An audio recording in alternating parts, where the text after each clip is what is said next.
Suatu tanda yang lain di langit, dan lihatlah seekor naga merah padam yang besar, berkepala 7 dan bertanduk 10, dan di atas kepalanya ada 7 mahkota. Dan ekornya menyeret sepertiga dari bintang-bintang di langit dan melemparkannya ke atas bumi. Dan naga itu berdiri di hadapan perempuan yang hendak melahirkan itu untuk menelan anaknya, segera sudah perempuan itu melahirkannya. Maka ia melahirkan seorang anak laki-laki yang akan menggembalakan semua bangsa dengan gada besi. Tiba-tiba anaknya itu dirampas dan dibawa lari kepada Allah dan bertanya. Perempuan itu lari kepada gurun di mana telah disediakan suatu tempat baginya oleh Allah, supaya ia dipelihara di situ 1260 hari lamanya. Ada yang tahu 1260 hari itu berapa tahun? Dibagi 360 itu 3,5 tahun, ya. Lanjut. Barisan yang ujung 23. Sesungguhnya aku datang segera dan aku membawa upahku untuk membalaskan kepada setiap orang menurut perbuatannya. Aku adalah Alfa dan Omega, yang pertama dan yang kemudian, yang awal dan yang akhir. Ini perkataan langsung Tuhan Yesus, ya. Jadi ditulisnya huruf merah. Lanjut. Berbahagialah mereka yang membasuh jubahnya. Mereka akan beroleh atas pohon-pohon kehidupan dan masuk melalui pintu-pintu gerbang ke dalam kota itu. Tetapi anjing-anjing dan tukang-tukang sihir, orang-orang sudah, orang-orang pembunuh, penyembah-penyembah berhala, setiap orang yang mencintai dusta dan yang melakukannya tinggal di luar. Bagian terakhir. Aku Yesus telah mengutus malaikatku untuk memberi kesaksian tentang semuanya ini kepadamu bagi jemaat-jemaat. Aku adalah Tunas, yaitu keturunan Daud, bintang timur yang hilang gemilang. Roh dan pengantin perempuan itu berkata, marilah. Dan barang siapa yang mendengarnya, hendaklah ia berkata, marilah. Dan barang siapa yang haus, hendaklah dia datang. Dan barang siapa yang mau, hendaklah ia mengambil air kehidupan dengan cuma-cuma. Mari kita tundukkan kepala, kita berdoa supaya kita boleh mengerti dan memegang kebenaran firman yang Tuhan Yesus sendiri langsung katakan kepada Rasul Yohanes. Terima kasih Tuhan untuk kitab Wahyu yang berisi nubuat tentang kondisi kami sampai kepada akhir zaman. Umat tebusan gereja Tuhan tidaklah berakhir dengan tragis dan tidaklah berakhir di dalam maut, tetapi kami boleh menyaksikan kemenangan besar daripada Allah Bapa, Putra dan Roh Kudus, dan Engkau telah memberikan kemenangan itu kepada kami dengan bertempur dan sudah mengalahkan si iblis. Engkau yang akan menghukum dan mengakhiri semua kejahatan, sehingga kami boleh hidup di dalam dunia yang baru tanpa setitik noda pun. Kami akan bersukacita sebagai mempelai Kristus yang Engkau kuduskan dan Engkau pelihara sampai akhir zaman. Biar Tuhan kebenaran ini akan menjadi pengharapan seumur hidup kami, karena hanya inilah pengharapan bagi kami orang yang sudah jatuh di dalam dosa. Hanya di dalam Engkau kami mempunyai masa depan yang gemilang. Terima kasih Bapa, urapi hamba-Mu, kami undang Roh Kudus-Mu mengurapi hamba-Mu dan juga kami sekalian untuk boleh mengerti akan membuat kitab Wahyu ini. Dalam nama Yesus kami serahkan jam pemberitaan firman Tuhan pada siang hari ini. Amin. Ya, kita akan lihat ya. Kalau kita baca simbol-simbolnya nggak mengerti, nggak rame. Ya, jadi kita harus mengerti dulu baru rame gitu ya. Baru mengerti itu artinya apa simbol-simbol itu gitu. Saya ulang dulu garis besarnya ya. Kita sudah melihat pasal 1 sampai pasal 3. Surat pesan dan peringatan kepada 7 gereja. Masih ingat nggak ada berapa gereja yang tidak mendapat teguran? Dari 7. 2 ya. Ada yang tahu gereja apa saja? Philadelphia ya yang paling nggak ada teguran dan ada pujian. Satu lagi kalau nggak salah Smyrna ya. Nah kemudian sesudah pesan kepada gereja ya supaya mereka tetap setia kepada Tuhan, tidak harus tidak hidup mengikuti arus dunia gitu ya, tidak duniawi, tetapi fokus kepada Tuhan, karena ini yang selalu terjadi gitu ya, setiap sejarah berulang terus menerus, yaitu ada pertempuran di udara ya, ada kuasa jahat yang akan diakhiri sama Tuhan gitu ya. Dan si jahat ini nggak angguan, karena dia udah, sebenarnya waktu Tuhan Yesus disalib, si iblis ini udah diremukkan kepalanya. Kalau dia ular, kepalanya remuk, berarti sudah nggak ada bisa.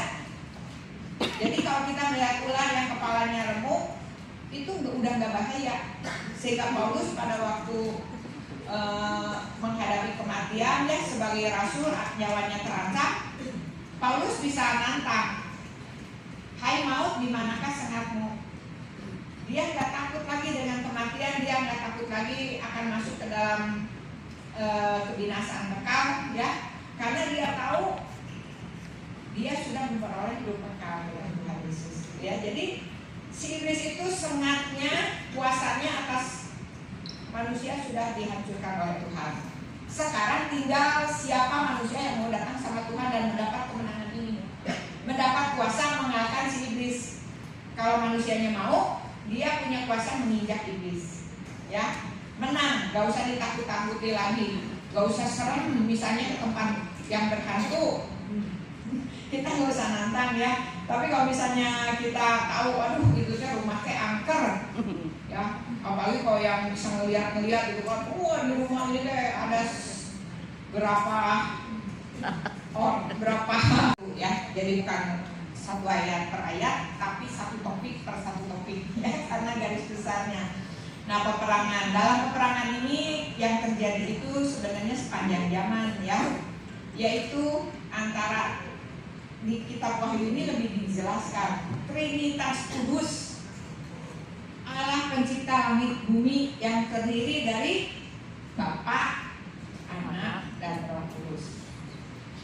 Lalu si iblis ini kan musuh Allah, lawan Allah, jadi dia juga membentuk Trinitas, ya, tapi najis. Trinitas najis, lawannya Allah. Jadi kalau Allah ingin membawa manusia untuk jadi kudus, naik ke surga, dia ingin membuat senajis-najisnya manusia, bisa kepala tanggung gitu ya. Aku sendiri udah jatuh dalam dosa dengan sepertiga malaikat di surga. Jadi roh-roh jahat itu banyak, iblis bentuknya cuma satu, Lucifer. Tapi dia mengajak pengikutnya yang banyak, yang malaikat-malaikat itu sepertiga itu ikut iblis. Nah sekarang dia juga pengen menyeret manusia di dunia ini sebanyak-banyaknya ikut dia gitu ya.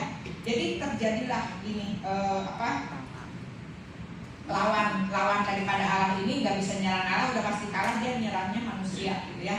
Nah dia membentuk Trinitas najis, yaitu digambarkan dalam kitab Wahyu, ada naga merah padam dan besar, itulah si iblis ya. Jadi kalau kita lihat yang kita baca tadi di Wahyu 12, itu naga merah pada besar itu iblis.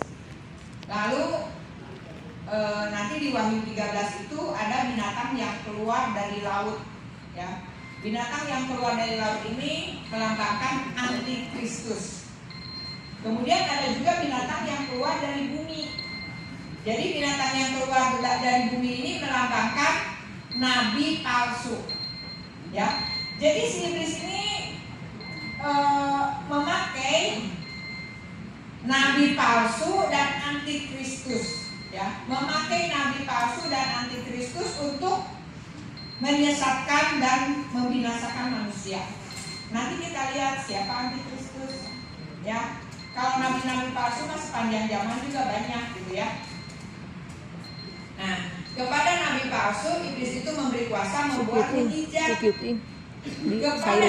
Ke depan dulu kalau nggak bisa Cik. Kepada antikris ya. Ke depan dulu. Nah, si iblis itu memberi kuasa politik, kuasa yang hebat gitu ya, memakai raja-raja, penguasa-penguasa ya. Nah ini Trinitas najis ini bertempur sepanjang zaman untuk menyesatkan manusia. Tadi saya katakan dia sudah kalah sama Allah. Jadi dia bisanya mencaplok manusia gitu ya, yang dikasihi Allah itu yang dia caplok. untuk menyembah. Jangan menyembah kepada Allah pencipta, karena dia tahu kalau manusia klik lagi dengan Allah pencipta, dia akan hidup kekal. Ya, manusia bisa hidup kekal kalau punya hubungan dengan Allah pencipta sumber hidup. Tapi kalau putus akan binasa. Nah itu yang dibuat iblis dari sejak Adam Hawa kan digodanya, jangan percaya sama Allah, ya, lawan Allah, lawan perkataan Allah. Jadi dia itu makanya disebut iblis itu, diabolos itu musuh Allah gitu ya. Jadi dia ingin manusia itu sesat, tidak menyembah Allah pencipta, itu intinya, tapi menyembah dia gitu ya. Nah sepanjang zaman ini selalu ada kerajaan-kerajaan dari sejak zaman perjanjian lama juga ada raja yang ingin disembah. Raja siapa? Raja Babil. Sejak zaman Daniel kan memaksa harus menyembah dia gitu kan. Jadi antikristus itu sebenarnya sepanjang zaman sudah ada. Menganiaya orang Kristen, antikristus ada sepanjang zaman. Itu yang paling banyak itu di abad pertama justru gereja mula-mula ya. Orang Kristen benar-benar jutaan itu yang mati dianiaya, ya, martir. Percaya Tuhan, tetap percaya Kristus, atau mau menyangkal. Kalau tetap percaya mati, kalau menyangkal selamat hidup, ya. Dan banyak orang tetap setia, tidak mau menyangkal imannya, sehingga mereka dibunuh, dijadikan obor, dibakar hidup gitu ya. Dibakar hidup itu saya baru tahu di film itu gila banget. Dikasih minyak, tiang gantungan gitu kan, dikasih minyak dan bisa semalam-malaman tuh nyala terus, nggak langsung mati, gila kak. Yang dibakar hidup-hidup dijadikan obor itu bukan langsung mati, ya. Kalau nggak salah Rasul Yohanes juga pernah masuk di penggorengan, tapi untung nggak mati gitu ya, karena memang Yohanes dijanjikan nggak akan mati seperti rasul-rasul lain mati dianiaya gitu ya. Nah jadi kita lihat antikris itu sepanjang zaman ada. Kaisar Nero itu kaisar yang paling banyak juga membunuh orang Kristen. Lalu di tahun 90-an itu kasus Kaisar Domitian juga sama ya, membunuh banyak orang Kristen. Kaisar Roma ya. Jadi Babel, Roma itu juga kaisarnya ingin disembah, sehingga kalau ada orang menyembah Kristus gitu kan, menyembah Allah yang luar biasa, pengaruhnya, pengikutnya, dia marah, ya, dibinasakan. Nah ini gambarannya ya. Ini binatang yang keluar dari laut, yaitu antikristus, melambangkan kerajaan-kerajaan yang macan tutul dengan kepala 7, lalu ada tanduknya 10. Nah kalau yang premier mah paling asik ya. Lalu kalau sekarang itu dia ikutin perkembangan politik gitu ya. Kalau sekarang ini wah ini mungkin negara-negara G7 kan. Itu menguasai ekonomi gitu kan, negara-negara Eropa. Terus sekarang udah berkembangnya ke G20 G10 pernah berkembang, 10 tanduk, G10 muncul tanduk gitu kan. Sekarang udah G20. Jadi ya memang nggak salah-salah amat ya, karena memang dia akan memakai penguasa-penguasa. Ya, penguasa baik yang kelihatan ataupun yang tidak kelihatan. Apa?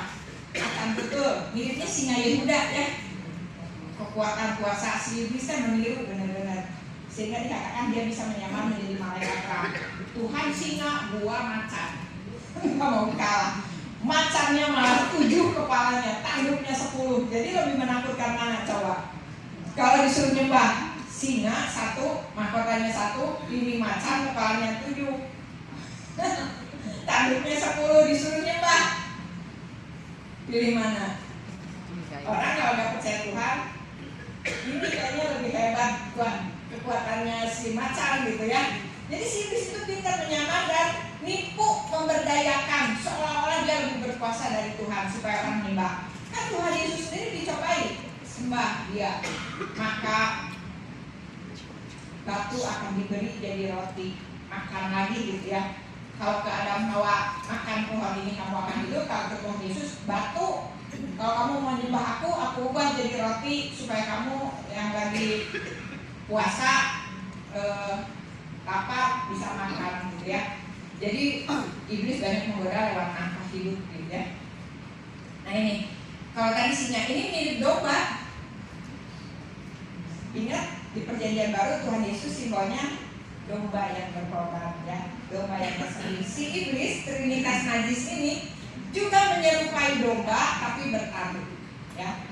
Dia juga mengadakan mujizat-mujizat sehingga banyak bangsa disesatkan. Bahkan dia bikin mujizat seperti sulap, seperti sihir-sihir penyihir-penyihir di Mesir.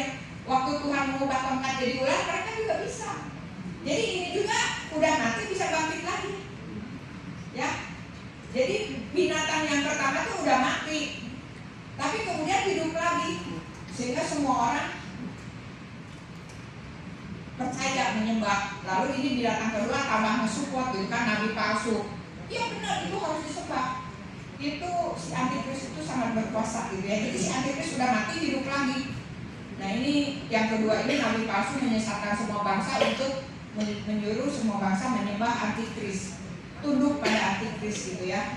Yang jelas-jelas antikristus. Nah ini pekerjaannya yang jelas ya. Gempuran iblis di dunia itu yang pertama apa? Dia antikristus.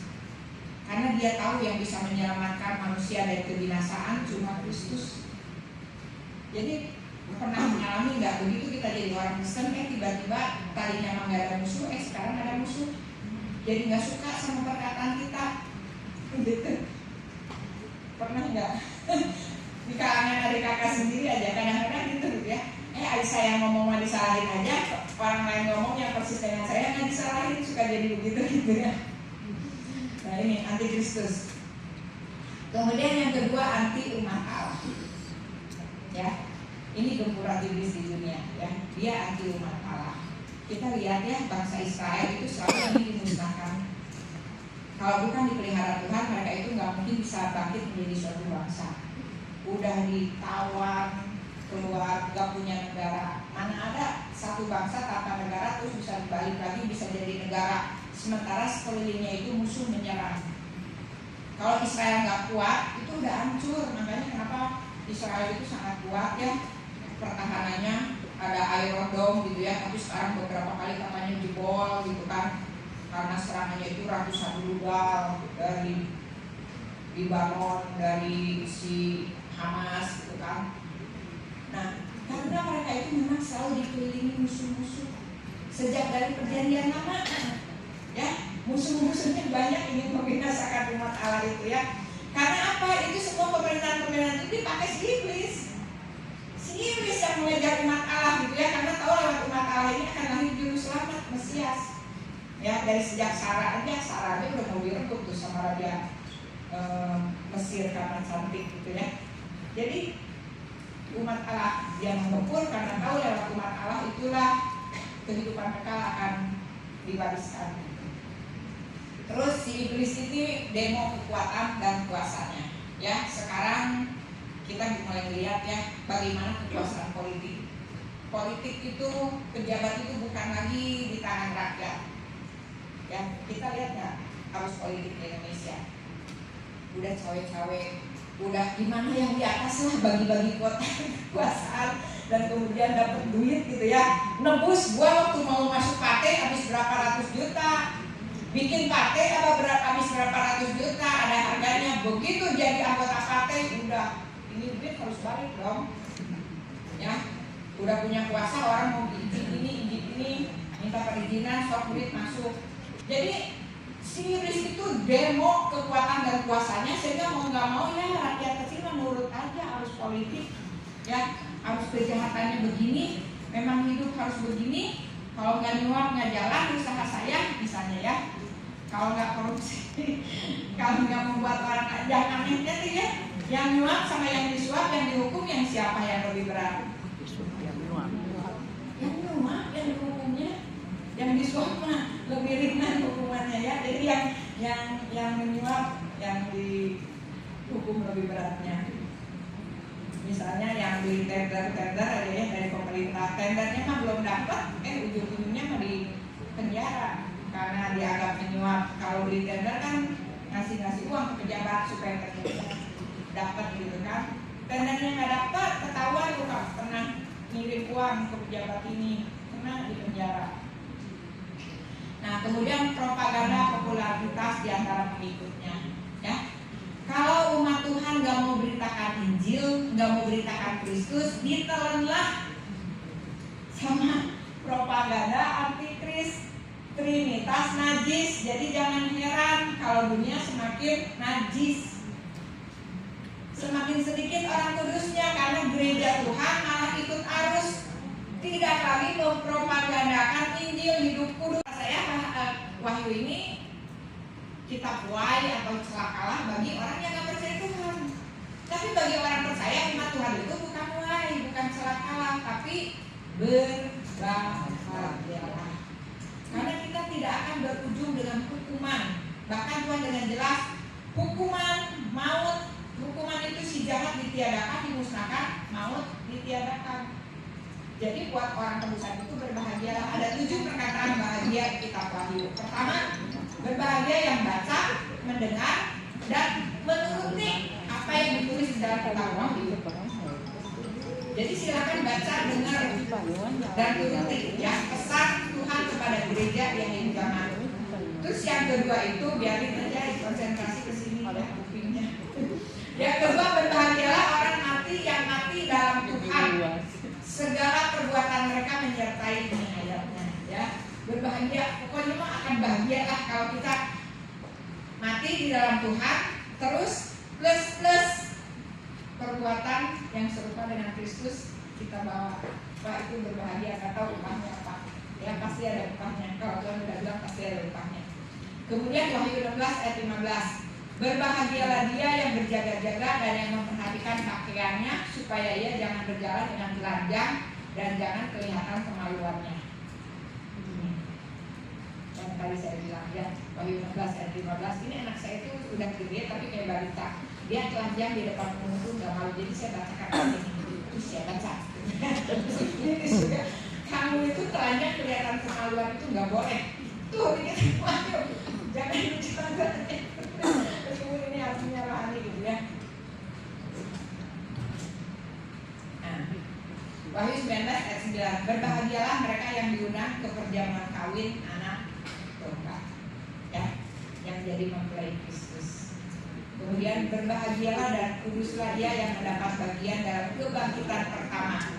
Kematian yang kedua tidak berkuasa lagi atas mereka, tetapi mereka akan menjadi imam-imam Allah dan Kristus, dan mereka akan memerintah sebagai raja bersama-sama dengan dia 1000 tahun lamanya.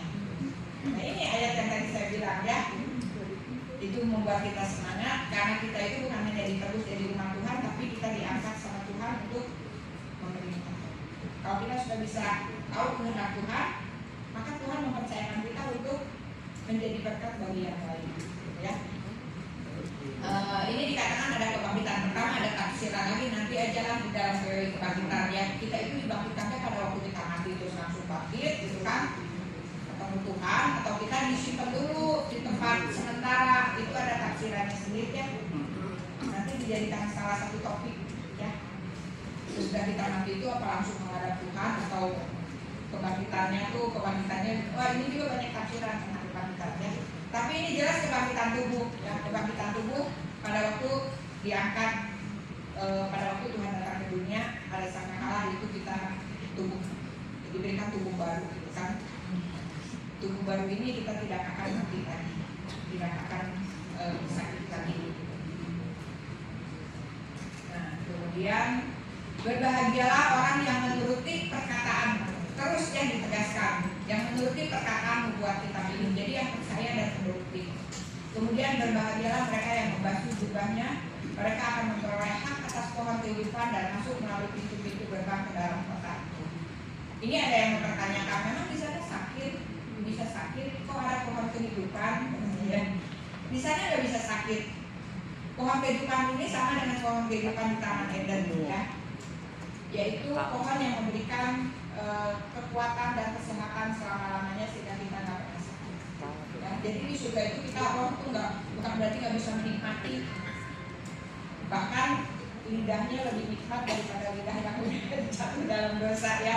Matanya juga lebih indah, lebih tajam, nggak akan ada katarak lagi, nggak akan degradasi penglihatan, nggak akan ada gitu ya. Kita bisa menikmati pemandangan yang lebih indah dari bumi. Pemandangan di bumi ini aja indah ya, tapi bahaya.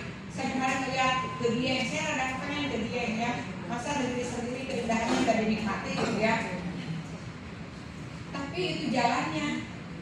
Mobilnya harus mantep, kalau nggak salah-salah masuk jurang. Menikmati surga langsung gitu kan. Jadi di dunia ini pemandangan yang indah-indah tuh puncak gunung tinggi gitu kan. Kalau lautan tuh harus nyelam ke dalam laut gitu kan, resiko bahaya nyawa. Di sana sih enggak, ya. Binatang tuh nggak ada binatang buas. Singa, ular kita bisa bermain, ya. Nah, semua baru, dia Alfa dan Omega.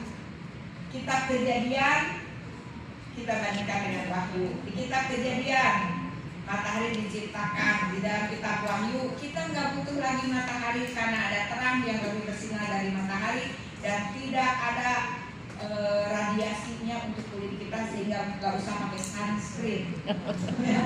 Yaitu Yesus terang dunia, ya, sudah membuat berkilau di surga.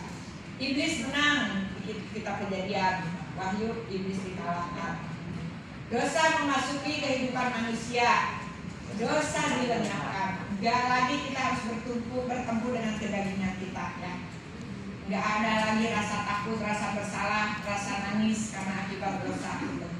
Kemudian manusia lari dan sembunyi dari Allah, malah jadi memusuhi Allah, gitu kan. Manusia diundang untuk hidup bersama Allah selamanya.